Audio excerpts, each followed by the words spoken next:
So, yun mga idol, maligayang araw at hapon sa ating lahat mga idol. Dito nga pala tayo sa site natin ngayon, sa site na Palu'lite site. Tutorial lang tayo mga idol tungkol sa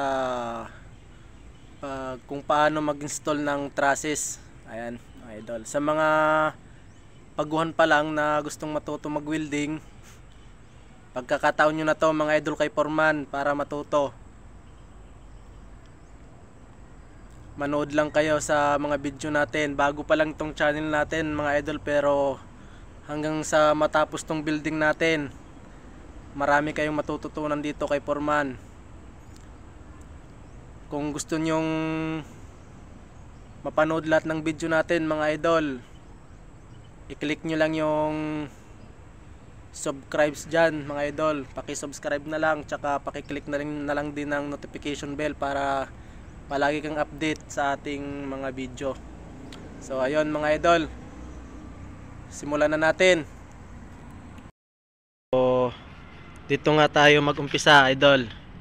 Kapag ikaw ay i-install ng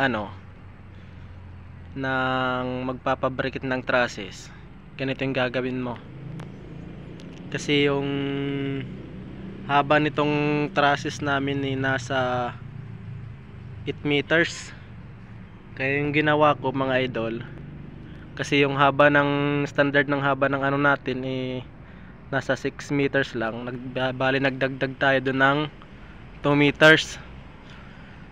Pag madagdagan mo na ng 2 meters doon mga idol, may latag mo na tong diretso na to, saka ka na maglalagay ng king post mo. Tsaka pag maglagay ka ng king post idol, hindi lang basta lagay. Kailangan pag maglagay ka idol, ilapatan mo ng eskwala to, eskwalahan mo to, para yung trusses mo eskwalado. Kasi pag hindi mo eskwalahan yan mga idol, pagdating mo sa taas doon, hindi mo na alam kung asan yung bottom at saka kung asan yung top bar.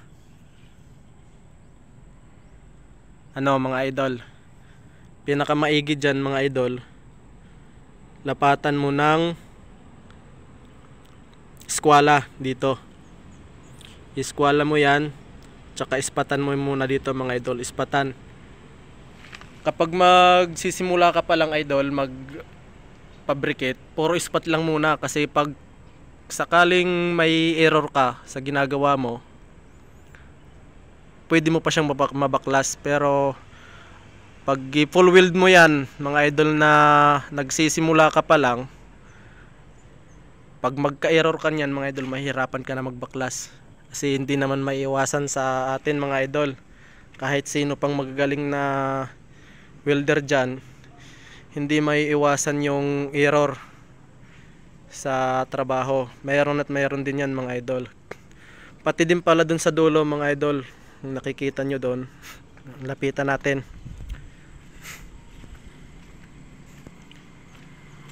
Kung anuhin mga idol, mas maiging naka-eskwala din to para maganda talaga yung gawa natin. Yung pagkakagawa ko nga pala dito mga idol, bali nakalapat lang tayo sa min bars niya, sa min na bakal niya. Nakalapat lang tayo ng ganun kasi yung trusses natin sa plano walang plate, base plate, walang base plate yan. Kaya yung ginawa ko, lapat-lapat na lang. Okay yan mga idol, basta maganda lang yung pagkaka-full weld, matibay yan. Tsaka kapag may eskwalahan mo na mga idol, itong king post na to, pag may eskwalahan mo na yan, tsaka yun, saka mo siya ngayon batakan ng tansi. Lagyan mo siya ng tansi mga idol. Depende sa haba ng trusses niyo Kung yung trusses nyo mga idol na mga nasa 6 meters lang o kulang-kulang 6 meters, pwede mo rin gawin yung mga idol, maglagay ka muna ng king post dito, eskwelahan mo to, tapos lagyan mo rin dito ng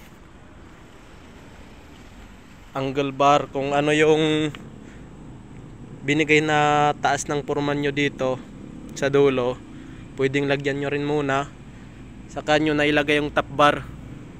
Ayan, saka nyo na ilagay. Pag mailagay nyo na mga idol, wag nyo kakalimutan yung tansi. Lagyan at lagyan nyo ng tansi mga idol yung pinapabrikit nyong trusses.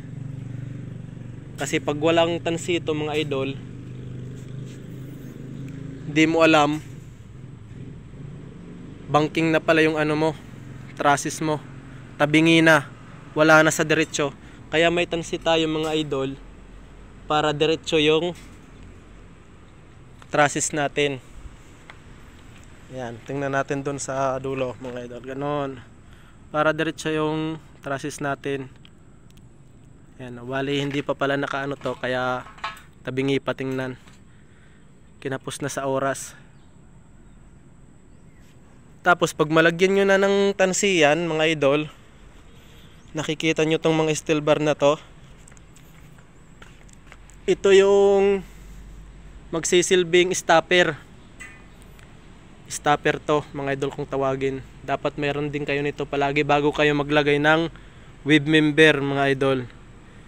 Sa susunod na video natin mga idol, makikita nyo kung paano maglagay ng web member. Maraming ano yan mga idol kung paano maglagay, may pataob, may pa tihaya, depende. Basta makikita nyo sa susunod na video natin mga idol. Bago din naman kayo maglagay ng stopper mga idol, kailangan sakto siya sa tansi natin. Kabilaan to mga idol ha, may tansi yan dapat ha. Tingnan nyo may tansi yung top bar, may tansi yung bottom bars. Ayun mga idol. Tapos saka nyo lagyan ng stopper doon, diretso nyo ng stopper doon. Kung depende sa inyo kung ano na yung spacing nyo dyan, bahala na kayo. Basta ang importante, matuwid nyo yung angle bar natin. Ayun lang yung pinaka importante doon. Saka pag may lagay nyo na tong stopper na to, saka na kayo magsukat kung ilan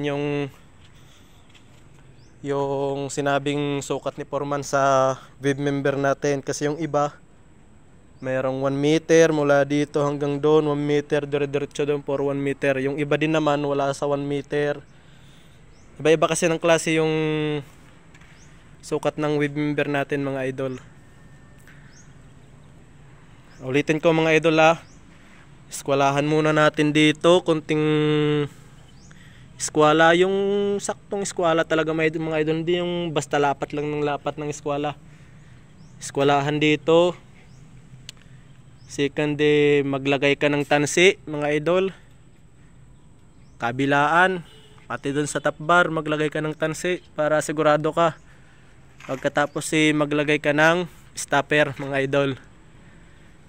Ayan yung tamang pag-install ng trusses mga idol. Kasi kung lagay ka lang ng lagay, walang mangyayari sa ginagawa mo. Ayan. Ayan nga pala yung ano namin mga idol, ito nga pala yung site namin ngayon. So hanggang sa matapos to, marami pa kayong matututunan.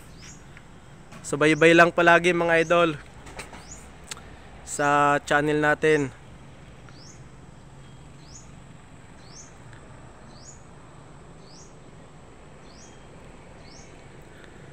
Hanggang sa pag tiles, finishing, asintada, hindi pa tayo nakakapag video sa pag-asintada mga idol kasi masyadong busy tayo.